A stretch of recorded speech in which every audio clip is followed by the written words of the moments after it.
Hi, I'm Bob Trask. Enlightenment. Enlightenment. What the Sam Hill is enlightenment? People talk about enlightenment and we think we know maybe what enlightenment is, and we have to set aside that notion of enlightenment that was about the emergence of the scientific revolution in the 16th and 17th centuries. That was about intellectual awakenings. But the enlightenment I want to talk about today is the awakening of ourselves as more than intellects, as more than just minds, as more than just mind chatter. The enlightenment I want to talk about encompasses the awakening of heart wisdom, of intuition, and of being eternal in the now. And interestingly enough, this enlightenment is being called by a lot of those who are unable to really grasp it as woke, and that's become almost a bad word. Those people are woke. That group of people are woke, and woke is seen as by those people as some silly, simple, temporary phase in those who can't think straight. It's like a phase, like we'll get over it. And like Buddha didn't get over it, Jesus didn't get over it, Lao Tzu didn't get over it, but they're thinking maybe we'll get over it. Many who don't see it in that way often think of it as an otherworldly thing, don't they? Oh gosh, I mean, I think about these enlightened people. Oh, there are these people who wear robes and sit on rocks in the high mountains of the Himalayas and do meditations. But I'm talking about you and me. I'm talking about real world people.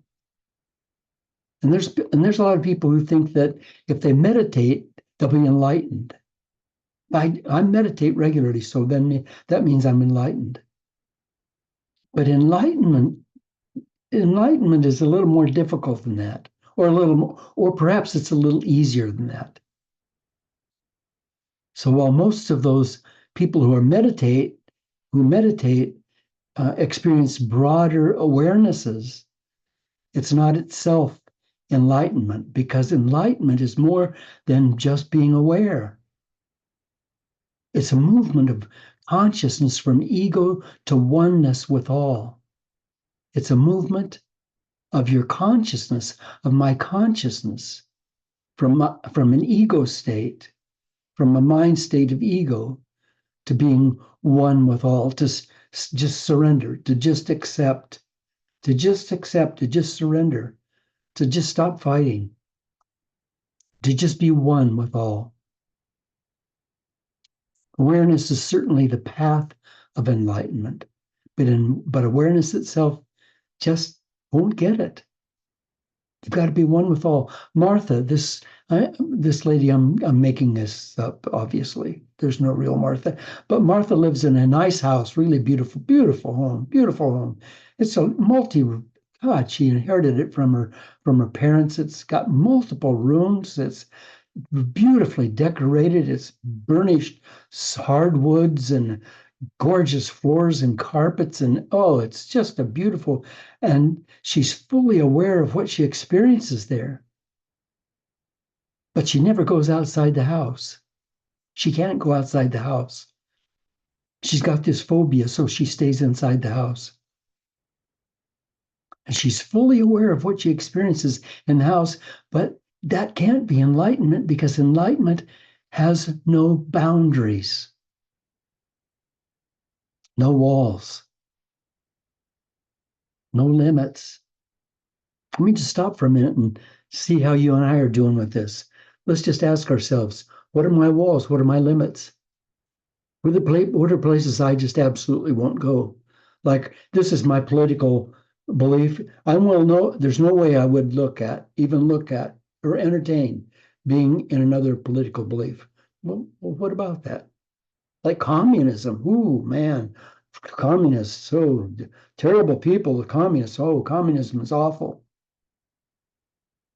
Well, It does pretty well in China, does pretty well in Russia.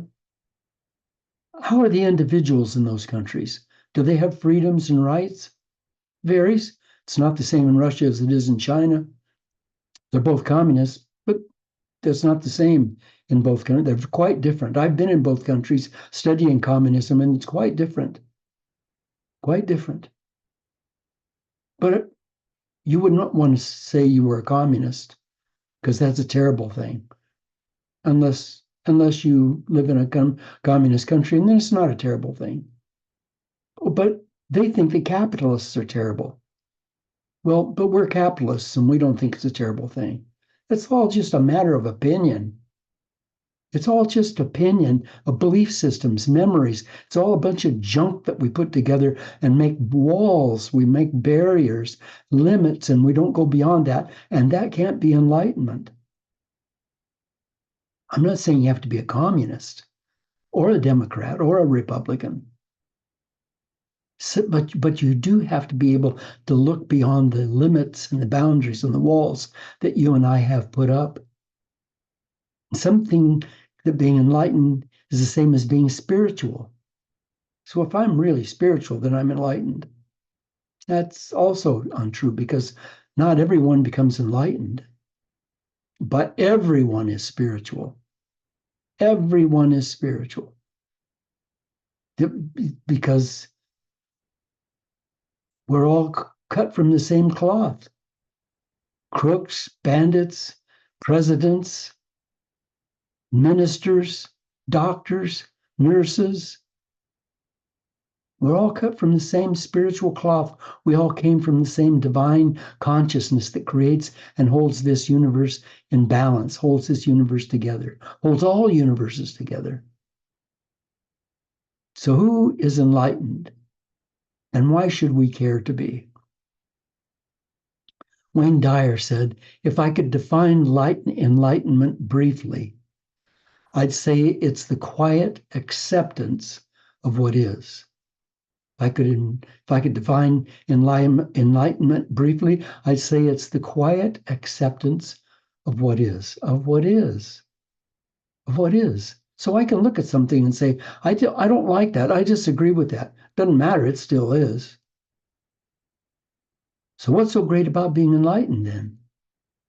Well, here's what we know about people who are enlightened. And incidentally, let me back up for just a minute. Enlightenment is not a place we get to. We don't get to this place called enlightenment.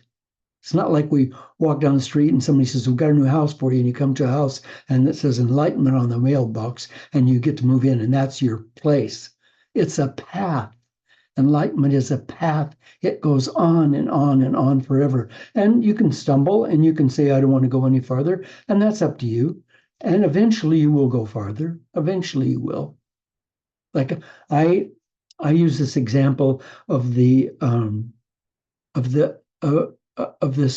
restaurant you go into, and you walk up to this, and this is a restaurant that's got a serving table. It's just like in a cafeteria. It's just the chefs are standing behind the counter with a little glass there, and then they have these dishes in front of them, and you have a dish, and you're going down the counter, and he says, would you like some of this? And you say, what is it? Well, the first one you come to, I said, what is it? And the guy says, well, this is, you don't want to ask, let's just take some and eat it. No, I'm an intellectual. I need to know what it is. Tell me what it is. Okay, it's goat huevos. Goat huevos. But huevos are eggs, right? Right? Goat huevos? I told you not to ask. Would you like some? No, absolutely not. I'm not eating goat huevos. Thank you very much. I'm out of here. Okay. Can I move? No, you can't move. You notice that there's these two little arms that are out on each side of you that are holding you in place. You can't move. Why can't I move on? Because you haven't gotten with the goat huevos. You don't have to be one with the goat huevos. I'm not eating goat. Well, you stand there. There's no hurry. You can stand there for 50 lifetimes. Doesn't matter. Eventually you say, all right, put a couple on my plate. And you taste and you go, yeah, all right, I tasted them. Let me go. No. You got to become one with them.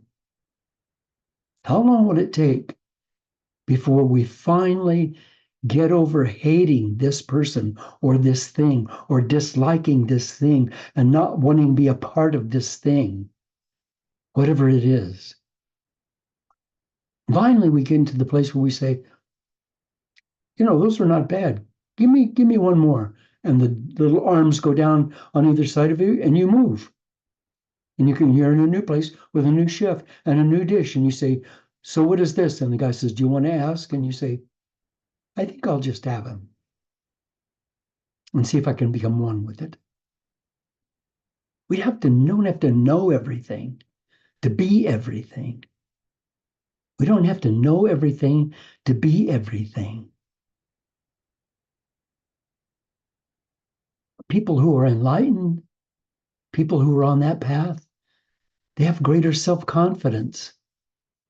They have, partially because they're on the path, they know they're on the path and they can keep moving on the path, partially because they know where they fit into the universe. And they not only know that they're valuable, they know what their value is. Let's ask you and me, do we know what our value is? To the world.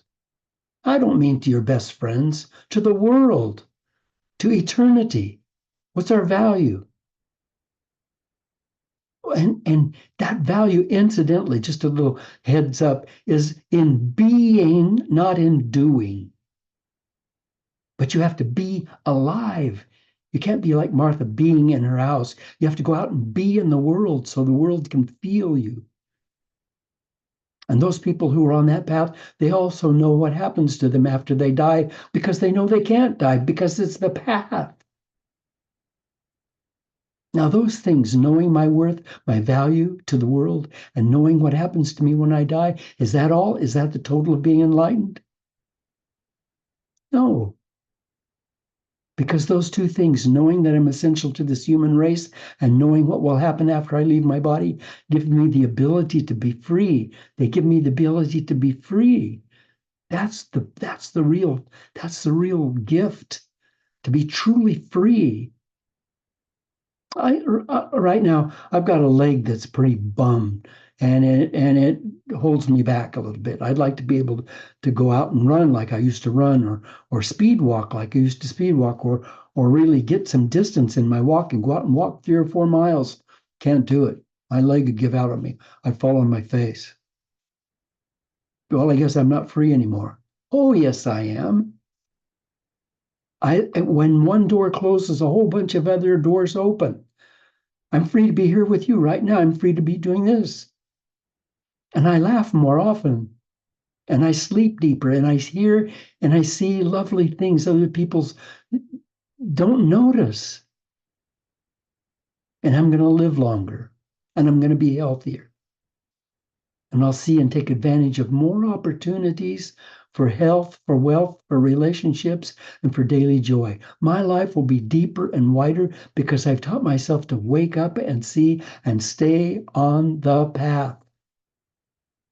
Here's the big thing about retirement, and we all know this story. Somebody works for a company for 30 years, and then at the end of 30 years, they get their golden colored watch and their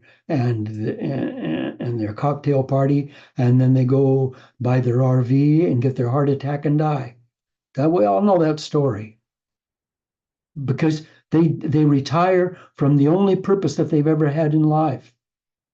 And their purpose was to show up every morning and do this thing, whatever their thing was. But that's not my purpose, and that's not your purpose. We're not the purpose that we bring to a job. We're the purpose we bring to the world, to existence. And when I say the world, I'm not talking about just the human race. I'm talking about all life forms, all forms of life, the trees, the grass, the sea grasses, the meadows, the wildflowers, everything, the birds, the beautiful blossoms in springtime, the fish, the little beautiful colored fish that dart around over the corals, the great blue whales, the largest creature that ever lived in history is still alive and leaping from the ocean and making great waves. This magnificent creature. I want to be part of all of that. And I want all of that to feel my presence. I want my life to be deeper and wider constantly because I am teaching myself to wake up every day. Wake up, Bob. Wake up and see. So what about people who want to become enlightened and they don't have a very high IQ? Maybe they've just got an average IQ of say 100. No, don't have a big eye. And maybe they didn't get a good education. Maybe they were a grade school or high school dropout and they didn't get a complete education. Is there any hope for them to become enlightened? Well, of course. And there's more than hope. There's promise because being enlightened has nothing to do with the intellect. Well, I shouldn't say it has nothing to do with the intellect. It has something to do with the intellect. After all, I'm talking to you right now from my intellect. Now, what I'm saying is coming from my heart, but it's going through the filters of my intellect so that the words come out right. And you're listening with your intellect. Hopefully, it's going into your heart. Hopefully, you're getting it other than just as intellectual information. But a lot of times, those people with lower intelligence have lower wisdom. They're being fed by their government leaders and fed by their advertisers to know what they're supposed to do. Got to buy this car. It's got to look like this. Got to get this color. Got to wear these clothes. Those clothes are out of style. Those clothes are out of fashion. Got to wear this makeup because that makeup doesn't work anymore. Got to have my hair done like this, and it's got to be like this, and it's got to be like this. And I've got to show up in a certain way that I can't go out looking like this because, my goodness, what would people say?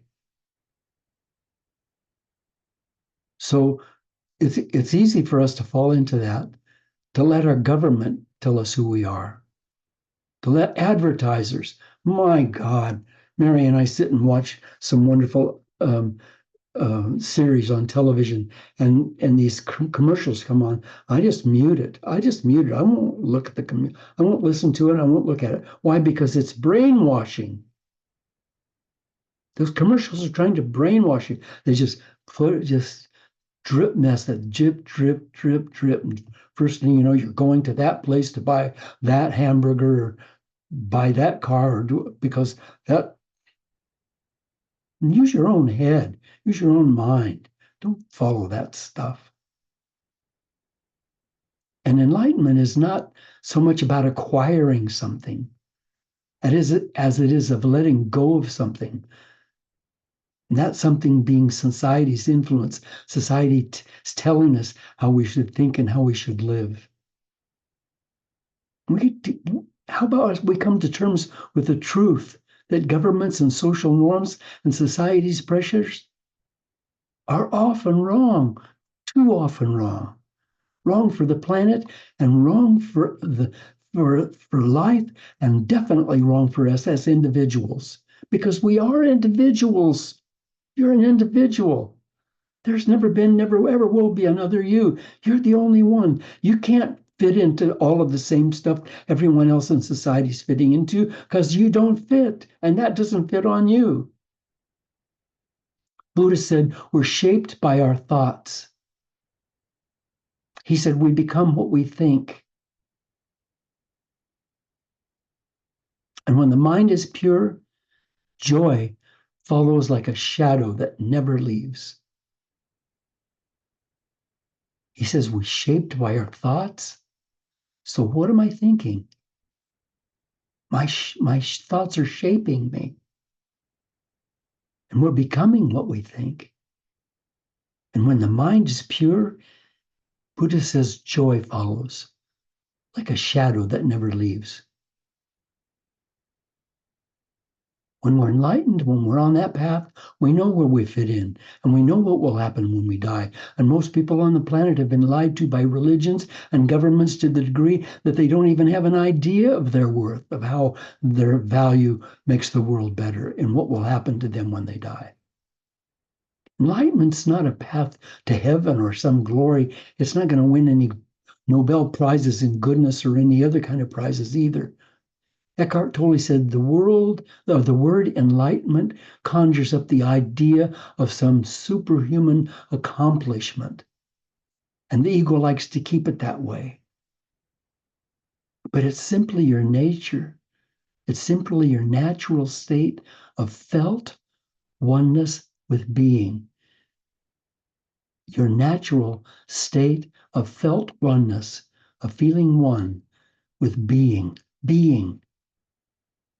That's nature. That's reality. If you and I go out in the universe about 1,000 miles, we get a telescope and we look back on the Earth from that distance, and we see each of us. That means me and you, as tiny creatures who are born into human bodies, and then we run around for 100 years, scurrying like ants carrying sugar cubes, and then we die. Peggy Lee said, "Is that all there is? Then let's keep dancing. If that's all there is." Is that all there is? Those people are not trying to amass money, or the people who are enlightened creatures. Enlightened creatures are different. They're not trying to amass money or trying to stockpile goods. They're not overly concerned with what other people think or say, because they don't get caught up in the turmoil of society's opinions. They have the freedom to see something more valuable than anything. They see the meaning and purpose of being alive. They feel charged with life and driven by curiosity. By curiosity. Wow. When I was a little kid and you were a little kid, like we were 3 and 4 years old, maybe we were 3 going on 4, and we didn't say that we were 3. We said we were 3 going on 4. We wanted to make sure people knew that we weren't just 3, we were 3 going on 4. Now, when you're 80, you don't say I'm 80 going on 81. There's a big difference. Maybe we should, though, because that would prove that we're still kids. But when we were little kids, when we were that age, and let's be that age again. Let's be it again. When you were 3 years old, you were tasting everything, touching everything, smelling everything, hearing everything, and you were constantly in wonderment. You were in wonderment. You were looking at things. You were getting up in the morning and you were going out on the porch and the sun was shining, or it was raining, and you had on your little dress or your little trousers and your special shoes, or you were barefoot, and you were looking around and you were smelling and hearing and thinking and seeing, and you were discovering and you were curious. What about this? What about that? What about that? When my little brother Billy he was quite a bit younger than me, and I was sort of raising him. And he would constantly say but what if this happens? But what if that happens? But what if this happens? And he was driving me nuts. He was just constantly curious. But what about this? What about that? But what if this happens? But what if that happens? What if that tree falls? Then what happens? I remember that little cartoon of Piglet and Pooh Bear walking in the forest, and the wind was blowing like fury, and the limbs were flying out of the trees. And Pooh said, "Ooh, what will happen if a limb comes down and hits us?" And Pooh Bear said, "Well, what will happen if it doesn't? What if it doesn't? What if only good things come your way? What if only good things are coming your way right now?" The question is, are you living inside of Martha's house and the walls are up and the doors are closed and the windows are closed so that it can't get in? Or are you open? Let it come. I don't care what it is. I'll take the good and the bad both together, the bitter and the sweet both together. I'll take it all.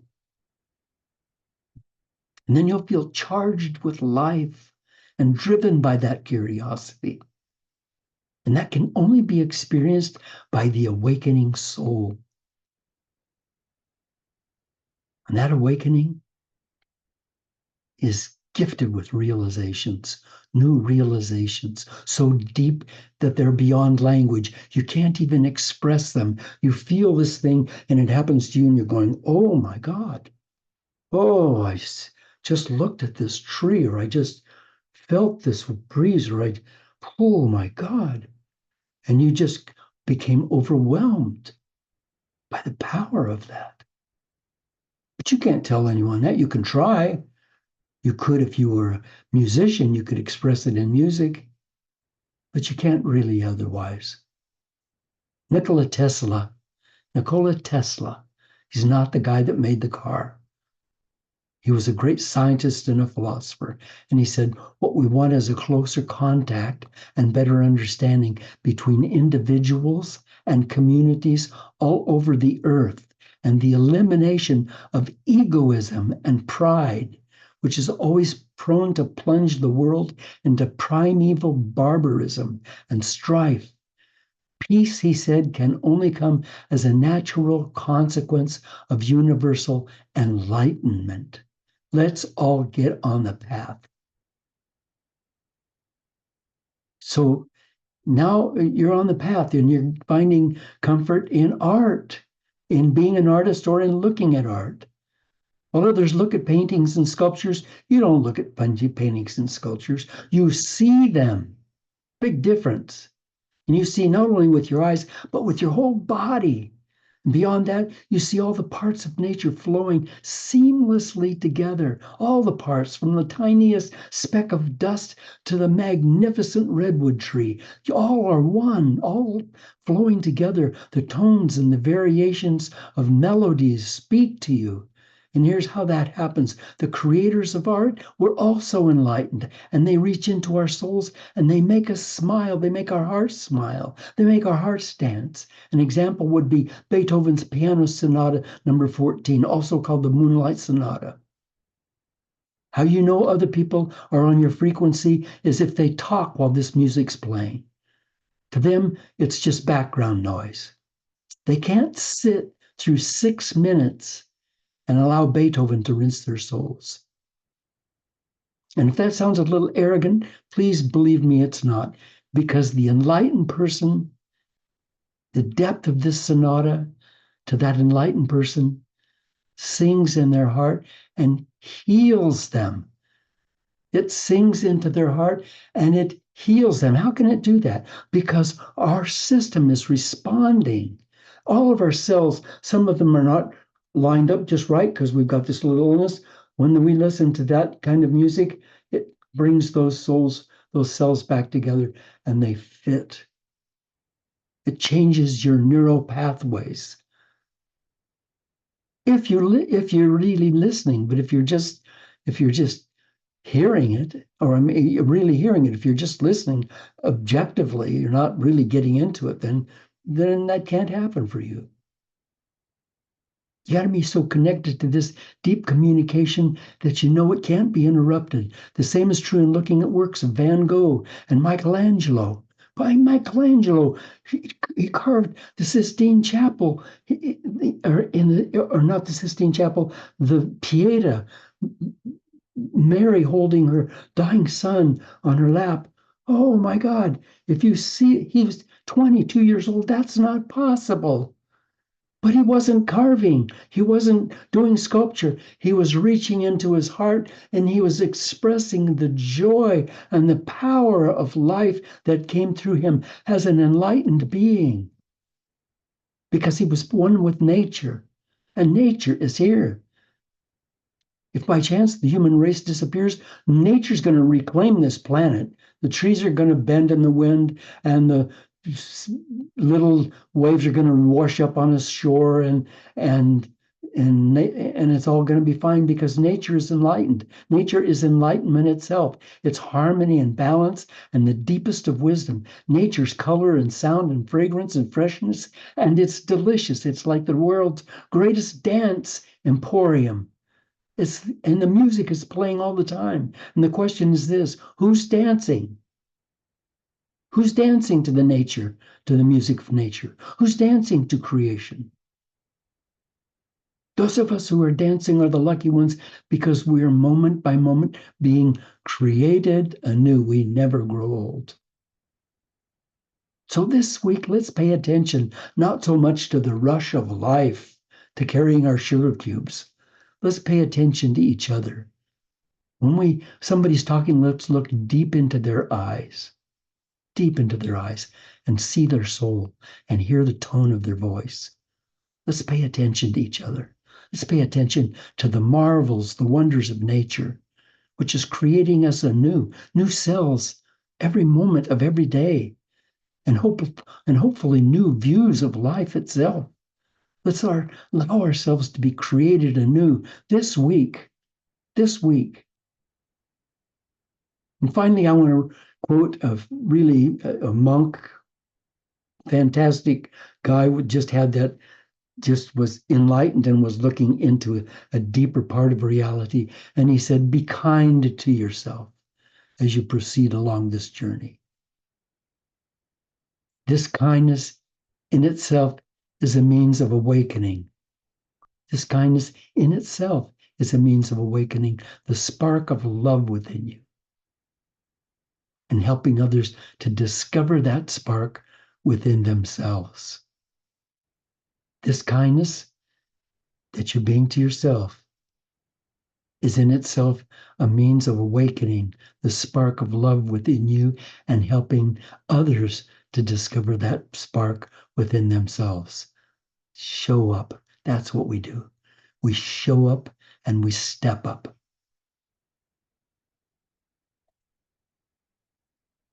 I'm so glad that you were with me today. Thank you. Let's go forward in this week and make a difference in our lives and in the lives of the world by being all that we came here to be. Thank you. Thank you for being with me. I hope that this week is a wonderful week for you. We, as I'm giving this talk, are in springtime. We're loving springtime.